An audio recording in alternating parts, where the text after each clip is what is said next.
are all the notes? That's it. Which I never get to use, apparently. The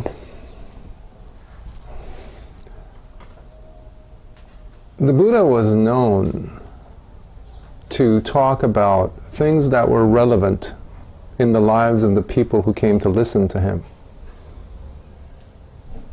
Contemporary issues of his time, things that were in people's minds, and problems that they were struggling with, for example. Anywhere from economics, financial issues, to not getting along with one's children, with one's parents, with one's spouses, spouses, because in some of the cases they were, kings and whatnot, and they had many in those days. But nevertheless, it always involved real problems that people were trying to wrap their minds around. I was particularly struggling this week and the last to discuss some of the points that were really on the sphere of my experience as a human being, as a Buddhist, as a meditator, as a world citizen, and as a therapist, and as a Dharma teacher. Okay, so where to start?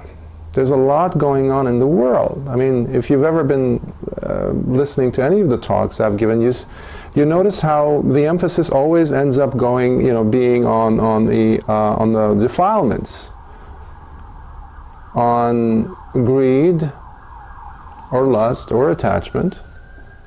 Second being anger, aversion. I don't like this, push it away from me, I don't want this. And ignorance or delusion of the whole process.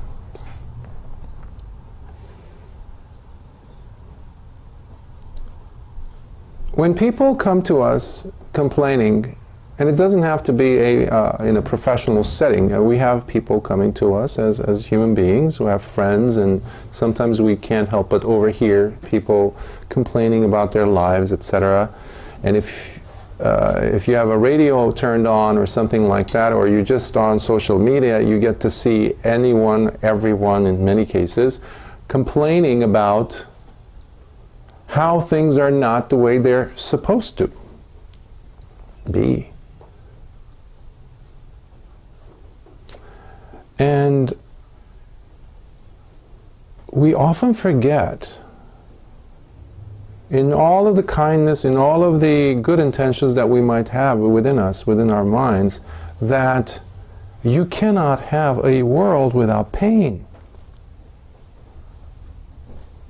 We live in a world where we've convinced ourselves, thanks to social media again, because of the social justice movements that have been going on, where you have armies of social justice popping from every corner in the world, usually from the West, starting from here, trying to change the world according to how we want to see it be. And I can't help but to also notice or smell the presence of arrogance there. There is arrogance there. I know what's happening in Sri Lanka right now, so I have to make a stance, and I have to change things in the world for the better. I have to empower the disempowered. I have to do this and that. Well, okay, that's good, I guess. How much of information do you have about the whole setting, about the whole environment, about the whole situation? And that's where questioning comes in. And that's what the Buddha used to always do. He would never negate someone's position. He would never go on the attack. And I know I'm making a categorical statement by saying never, because that was how we see the Buddha being in his dialogues, in his conversations with people who came for questions, asking him about life, about advice.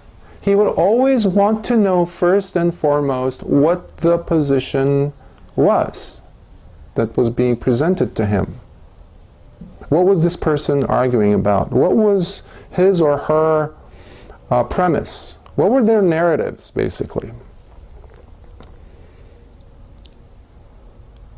Years ago, the very thing that actually attracted me towards Buddhism was and is its curious, inquisitive nature. It encourages the person to sit down and ponder things. The way I have come to understand and practice all these years is based on what I've come to grasp and comprehend the Dhamma as not based on blind belief. That's my own experience, my own understanding, of course. Okay. So what is left then? What do I base my position as a practitioner, as a human being upon? Well, I first have to start with questions. Why am I doing this? Why am I being triggered? Why am I getting all frazzled or agitated about this or that issue? The issue itself, or the problem itself, is none other than the First Noble Truth, by the way. It can have so many camouflages on it. And we have so many stories attached to our own way of understanding the world and how we want to change it. Because it's problematic. It's kind of making me not be able to fall asleep at nights. Or it's always in the back of my mind. This person is always in the back of my mind. I need to get rid of them. Like, I need to get really free from this. Well, that's what you're describing is a beautiful example of the First Noble Truth. That is a perfect example of suffering. You know, there's physical suffering, there's psychological suffering, there's emotional suffering. There's intellectual suffering.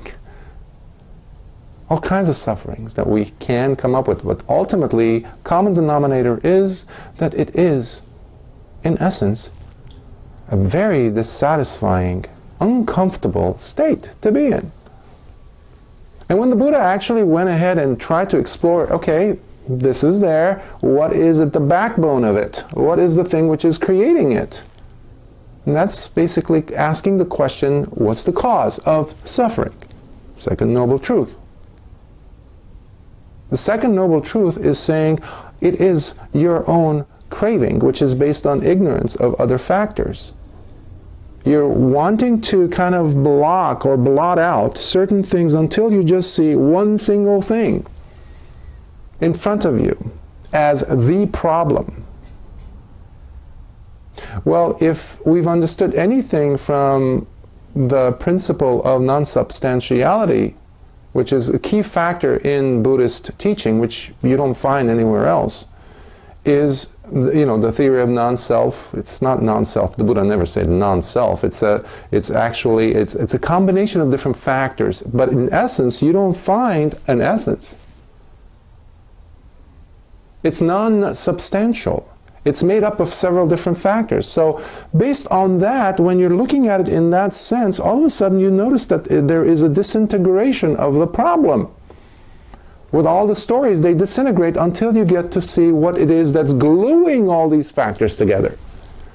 And that is where we come across the Second Noble Truth, which is craving. Craving is the greatest, the most intense gorilla glue you can think of. It's the most intense adhesive in the universe.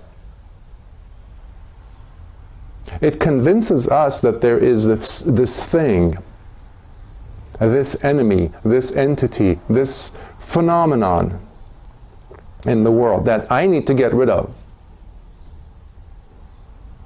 This person, why do they have to always come into my life? Why do they have to do this? Why do And when you have seen the craving, then you get to see, okay, the Buddha's, you know, the door that he opened to us for fresh, you know, air to come in to the stagnant world that we're living in, and then said, you know, there's a way out. There is this thing called cessation of suffering. That's the Third Noble Truth. You know, some of us, you know, Buddhists or non-Buddhists, you know, when I was talking to someone the other day and I was explaining certain things and she like, oh yeah, you're talking about the Four Noble Truths. Yeah, okay, I get it. I know the Four Noble Truths. And she moved on to the next topic. I was like, hold on. You can't just brush it off like that because it's so integral to your life, to your problems. You understand that very, very, very basic formula and you pretty much nailed it. You pretty much have understood the teachings. You don't have to study for years and years and years and meditate for many, many, many, many years in order for you to get an idea as to what the Buddha was talking about. And that is where I was trying to say in the beginning, the Buddha talked about relevant contemporary issues, and that's what we are trying to do here. The contemporary issues that we deal with. How much of a craving is there underneath it all? Memories, ideas of how we want things to be, which is, this might be an interesting perspective, but at the bottom, most layer of all social justice movements nowadays, the way I have come to see them, is craving. Craving. I want this to be different than what it is. I need to eradicate you. I need to pull you out and throw you out. And I'm going to do whatever I can. So everybody's become a rebel these days. You know, you color your hair green, you put on some piercings on your face, and you get on a YouTube channel, make up a new YouTube channel, and you have something to say. Okay. Now the problem is, you know, I celebrate that spirit of trying to be different and saying something. However, if what we're saying does not have anything to do with one's own experience in life and exploration of life and understanding of the different layers of experience as a human being, meaning what I'm trying to say is there's no experience. You know, when we come across revolutionaries or civil rights activists in the past of our human history, they had something to say. There was something there that they were struggling with and they wanted it. They saw the solution as well. Being a rebel, just because for the sake of it, wearing a Che Guevara shirt, you know, does not make us a rebel. Wearing beads, etc., just like, you know, doing a few yoga poses, doing a handstand, things like that, does not make us a yogi. Going to retreats and doing meditation retreats does not necessarily make us a true practitioner of whatever system it is that you're following. So long as it's not having its own reverberations into your own life, into your own relationships, where your gaze is always turned back onto you. The gaze, the lens, is always pointed back to you. And that's when things get a little bit more complicated, because we see the ugliness of craving. In its simplicity, it is unappealing to most of us, because we're living in a society where, yes, there is this incessant drive to get this perfect world happen. We want the perfect body, we want the perfect relationship, we don't want to get old. And I was listening to a talk, I listen to it all the time actually, by Dr. Christiane Northrup, and in it she is a retired OBGYN. She's an exquisite speaker and so relevant, and she was talking about joy and the principles of joy, which she has come up, you know, understood and teaches it today. And one of the things that she points out is that in the world, childbirth has almost become, almost uniquely, almost I say, because there's a very high percentage, it's in the 90s, 90 percentile, where childbirth has become, narrowed down to C-sections. Natural, normal childbirth is becoming so obsolete simply because it's easier for the mother-to-be to experience the birth and of the child. Her point is very simple, and it's based on science.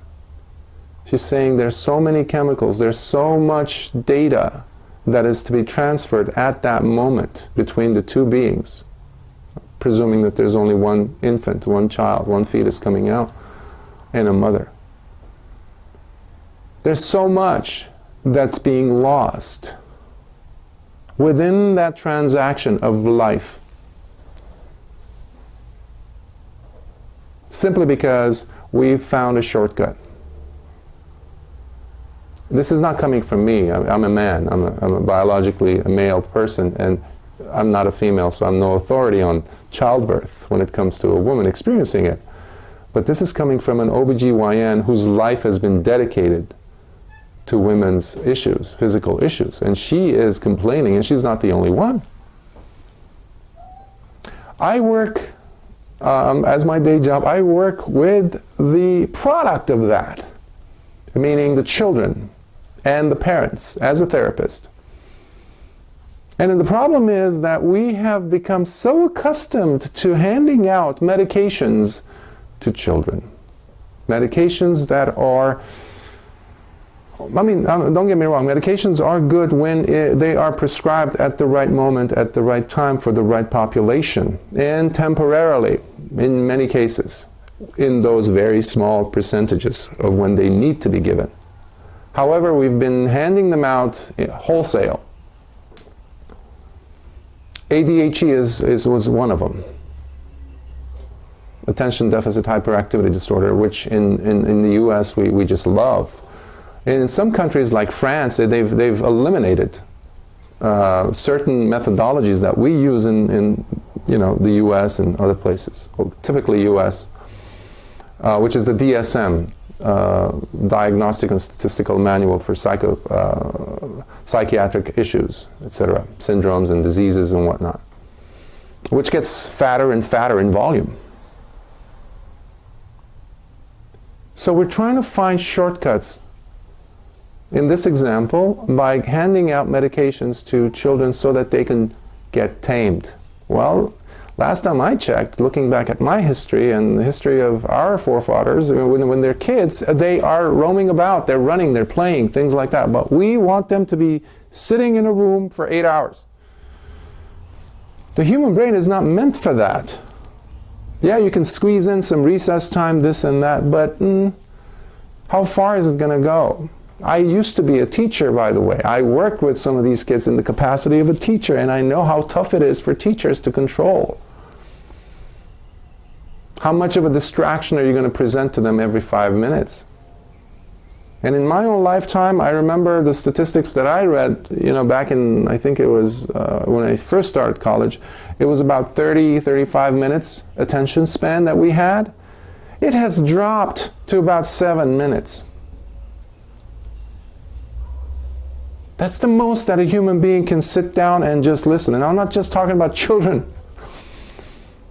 If you don't believe me, go sit in a boardroom or in a meeting and look at the adults. Everybody's pulling out their phones.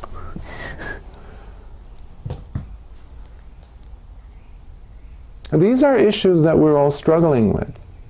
We're looking for diversions. We're looking for the picture perfect possibility. And with this whole empowerment movements that are happening, it's not just for women necessarily, but feminist movement, by the way, started with the intention of giving empowerment to those people who were completely disempowered, and women being at the top of that disempowered population. And that's why it's a movement that needs to be celebrated. However, times change. I have many clients who are males. And guess what? They are disempowered now. Yes, the pendulum moves. I've seen many people, many women who have gone to the opposite extreme and they've become the very thing that they despised. It's uncomfortable. It might be even controversial, but there's a group of population today that doesn't have a voice. Healthy males who don't have a voice, unless it's the voice that is being promulgated, it's being advertised as what they need to be saying. Where does that leave right speech?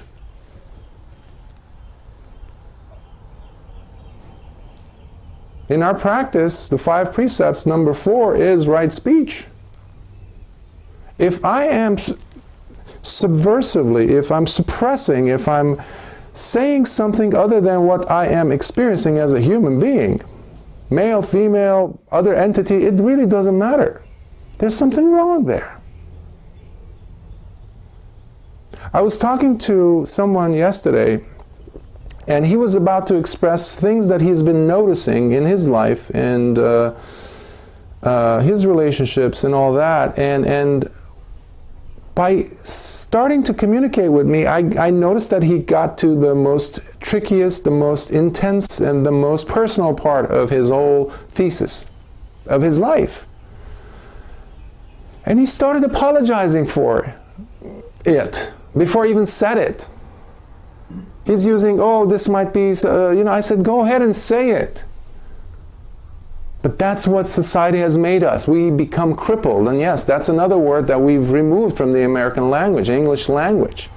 Cripples. We've become crippled. We used words like disability. Being old has become senior citizen. And this is not from me. This is from the late comedian George Carlin, who was a revolutionary in advancing thinking in our culture. And there's another comedian, his name is Australian comedian, is not just a comedian, these are philosophers, I think, because one of the best ways to disguise yourself and not to be persecuted these days is by putting on another label which kind of buffers you. Being a comedian is one very good way to go under the radar. Stephen Hughes is an Australian comedian, and he's come up with a term which I love: intellectual colonialism. It's so true. You go ahead and talk with someone and see how much of your speech you are censoring. You don't need censors outside anymore. The thing that you put out on social media, a picture, a word, a thing, get ready. Because once it's out, right? And once it's out, you don't know what kind of a reaction it's going to bring you. And everybody's tense. That has become the center of our living experience these days. How much of life then has become really is truthfully lived. So we're walking, breathing embodiments of suffering then. You know, there's nothing wrong with integration. It's another thing, right? The social justice movements we keep talking about. Integrate, here, there, whatever. Okay, if we really understand what integration means, it means as long as it's not practiced wisely. That's crucial, I have to say. And that's where we practice in Mahayana Buddhism. There is this wonderful, beautiful term. It's called upaya. Upaya kaushalya. What it means is skillful means using something skillfully. Integration, just like the last talk I gave, it was on forgiveness, but through wisdom. Similarly, integration without wisdom is like forgiveness without wisdom. We need to learn how to practice these principles and not just take it blindly. Again, we come back to the practice itself being based on understanding and reasoning that can be applied into your own life, where it turns into living, breathing experience. That is the basis of Buddhist philosophy. It's not just logic. Logic has its end point. Reasoning has its end point eventually. It needs to be taken into your life, understood, of course, and then lived. And that's where we gain wisdom. And that's the whole premise of this practice, wisdom. We need to understand why we're practicing meditation, why we're doing this or that.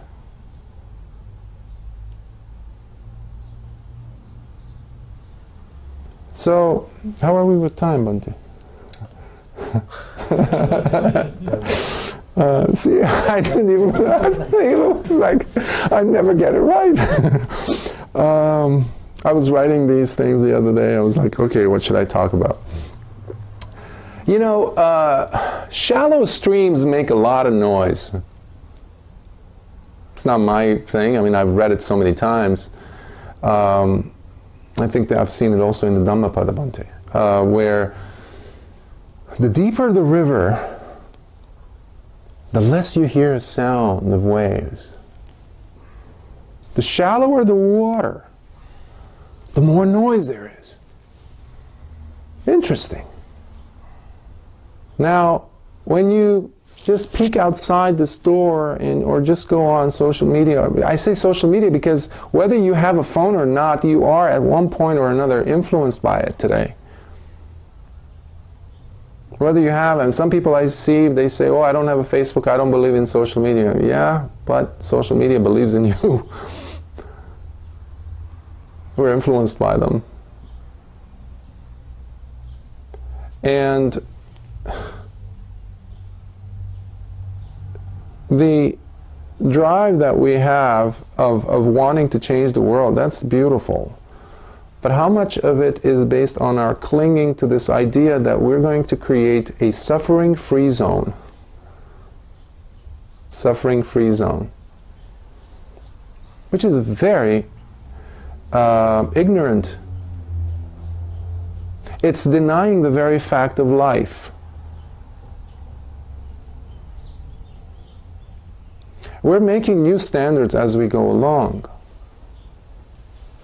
New terms, new adjectives we're adding into our vocabulary. New activities we're adding to our vocabulary that perpetuate this false idea that we're going to be living in a perfect world. You can mention here in this context, getting Botox left and right to cover up the wrinkles of time, which has become, I was talking with a group of people the other day, I was like, yeah, we do it all the time. I was like, okay, fine. But where's your understanding of this thing called old age? I almost had to, maybe I need to cover my face right after I said that. Because it's become a taboo. We're not allowed to say, I'm old. I remember years ago, I got offended. I was teaching, I think, a 9th or 8th grade science, and the students turned to me, and I was only in my 30s, like 33 years old. And they said, well, you're old. I got offended. I was like, I'm not 30, I'm not old. I'm only 33. I was like, okay, what's wrong with that? Really? What's wrong with the wrinkles on my face, or the gray hair, or if I have hair and enough, What's wrong with any of that? It's beautiful. I used to visit my adopted grandmother, and I think I might have mentioned her. We met at a senior home where I was visiting during their Easter holiday, and I went there because group of us, and that's where I saw her and she saw me, and I just fell in love with her. She had just celebrated her 90th birthday, by the way. She was from Romania. So right then and there, we adopted each other. And I used to see her almost every single weekend. One of the most beautiful things about her were her hands. Her fingers. They were so beautiful in the sense that they were so wrinkly and the skin was so paper-like. And it was just so much experience, just the wrinkles on her face, with that big fat smile on her as if she was a child. And she was quite alert as well. What's wrong with that? What's wrong with celebrating that? See, we're trying to create this integration by creating this facade of justice, by creating this perfect image of a utopian society. And as far as I know, as far as history books tell us, there has never been a utopian society. We can try, but really?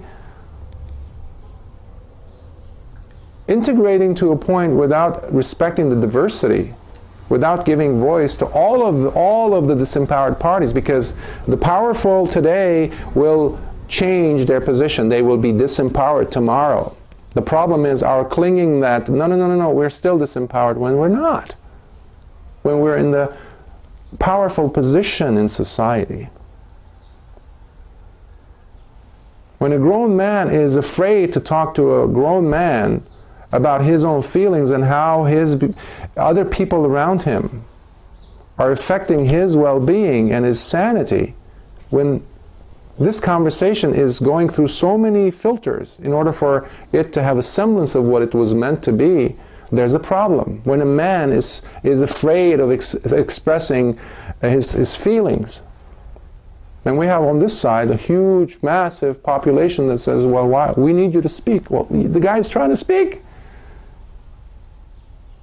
We're not allowing him to speak.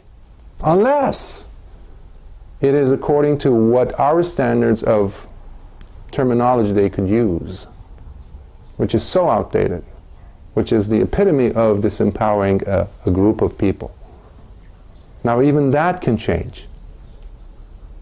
And that's what we need to keep an eye out. How much are we fooling ourselves? We've been creating this lukewarm population with this lukewarm existence. And it doesn't need to be so. By bringing the attention back to the Four Noble Truths and understanding the role of craving in all of this. Craving of our craving, by the way, it has nothing to do with the outside world ultimately. It's how we are relating. And I can't see the... Yeah. No? Yeah. No, it's good time to stop. Yes. Thank you for listening. More peaceful. I gotta get a stamp. Postage stamp next time. Questions? You right? We have questions time. Yes, Russell. Is there some kind of compromise between perfect and imperfect? I think that social justice movements are still pretty valid, and to create a little less suffering. Mm. I mean, not completely a perfect world, but I believe things like, for instance, say justice for janitors movement, Mm-hmm. or more childhood leave for mothers. I mean, Mm-hmm. I think it does create less suffering. It's not asking for a perfect world, but to alleviate people's day-to-day frustration, and to have slightly less suffering.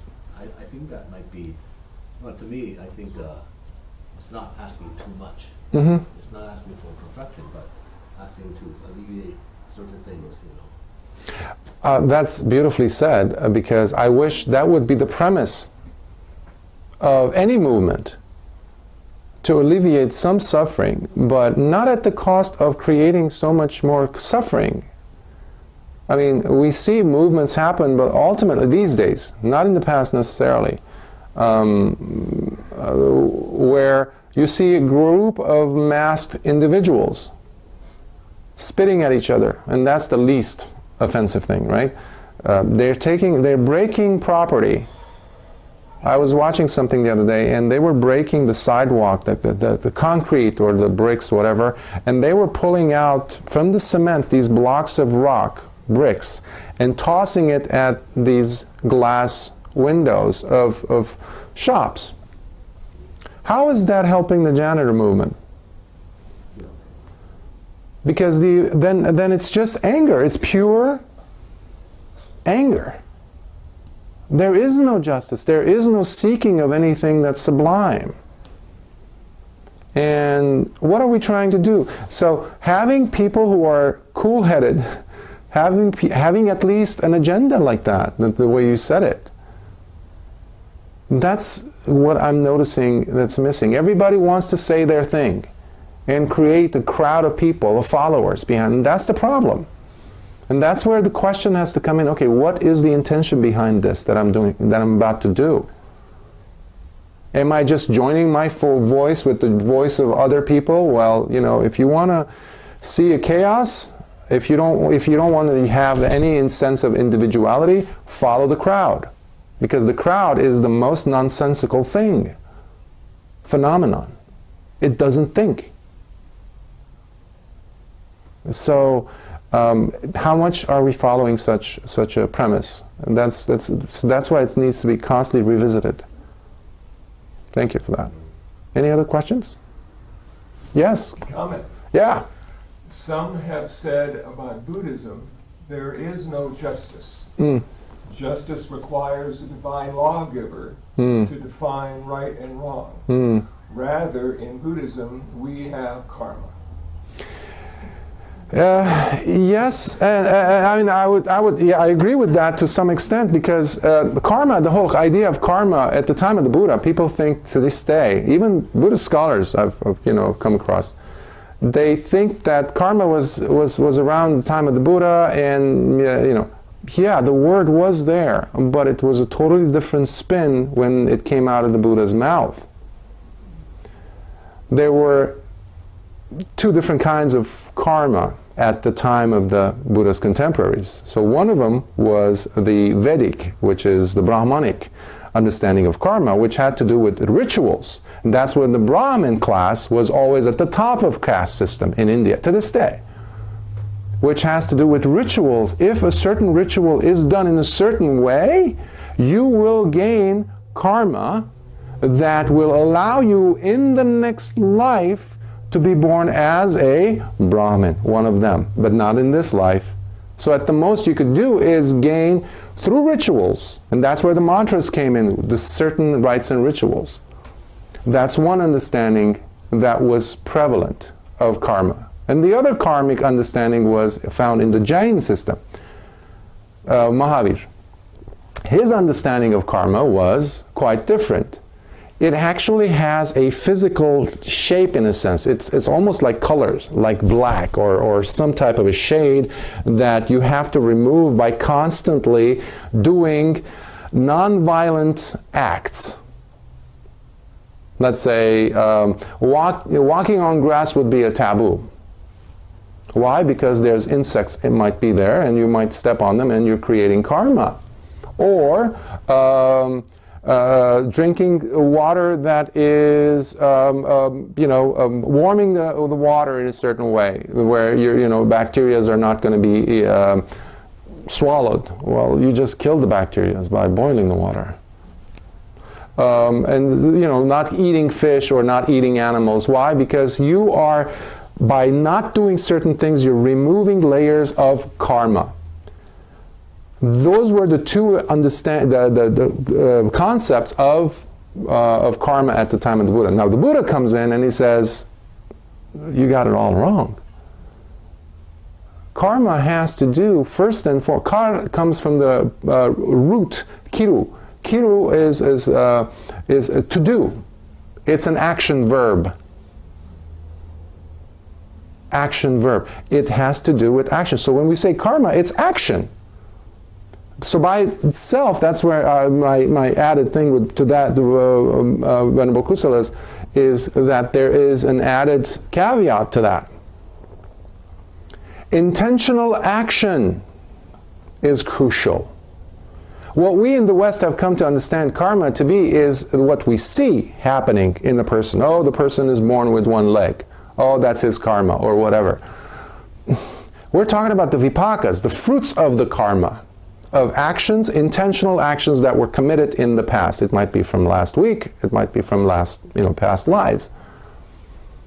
And absolutely right, as Venerable Kusala said, it changes the whole understanding, you know. You do not need this external white-bearded fella somewhere up in the heavens or whatever to justify or come up with rules necessarily. Somebody was asking me the other day about, well, could you explain the karma principle according to your practice, your tradition? And I said, okay, if a tennis ball hits your head, what does that mean? Did it come from heaven? Did somebody, you know, what happened? Well, somebody must have tossed it. And I was like, yeah, that's it. For every action, there's a reaction. You can go all the way back to Newton about that. So, and you don't have to take my word for it. Next time you're eating or drinking soup that's very hot, and you're putting it in your mouth, you know the result of just not blowing on it just a little bit to cool it down, and you know what will happen. Yeah, it's a very simplistic example or description of karma, but that's what it is. You don't have to complicate your life. It's the intention behind the action that you're committing that dictates what will happen in the next moment. Similarly, it's the intentional acceptance and usage of our mind, our intellect. The thoughts that we choose to use in our brain will dictate what will come out of the next moment. And this is what we're forgetting. We want to go on automatic pilot that, yeah, I have a pure heart, I want to just have a wonderful world around me. We're not living in a Disney world. I'm sorry. It puts the responsibility back here. So we need to grow up as a population and see the facts. I guess that could be the title of this talk. Anyhow, thank you. If you have any more questions, you know, after the talk.